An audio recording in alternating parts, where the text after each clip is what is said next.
जय श्री श्याम प्यारे बच्चों, स्वागत है आप सभी का दोबारा से एक नए शॉर्ट में। तो आज के इस शॉर्ट में बेटा हम लोग बात करेंगे अपने अकाउंटेंसी 11th के एक नए प्रिंसिपल के बारे में। प्रिंसिपल का नाम है matching principle. According to matching principle we have to match current year total income with current year total expenses और current year total expenses with current year total income. यानी हमें जब फाइनल अकाउंट यानी profit and loss बनाना है तो हमें current year के टोटल इनकम में से करंट ईयर के टोटल एक्सपेंसेस को घटाना है। तो यहाँ पे करंट ईयर की टोटल इनकम का मतलब क्या है बेटा? करंट ईयर की टोटल इनकम का मतलब होता है जितनी इनकम हमने रिसीव की ड्यूरिंग द ईयर उसमें हमें ऐड करनी है एक्रूड इनकम और रिसीवेबल इनकम, मतलब जो हमने कमा ली बट अभी तक रिसीव नहीं की, और फिर उसमें से माइनस करना है इनकम रिसीव्ड इन एडवांस।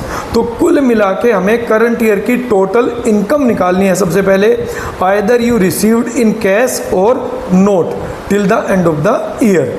फिर उसमें से हमें माइनस करने हैं करंट ईयर के टोटल एक्सपेंसेस। और यहाँ टोटल एक्सपेंसेस का मतलब क्या होता है बेटा? Total expenses paid during the year, जितने खर्चे हमने टोटल इस साल में पे किए हैं उसमें आपको ऐड करना है outstanding expenses for the current year और माइनस करना है prepaid expenses for the current year.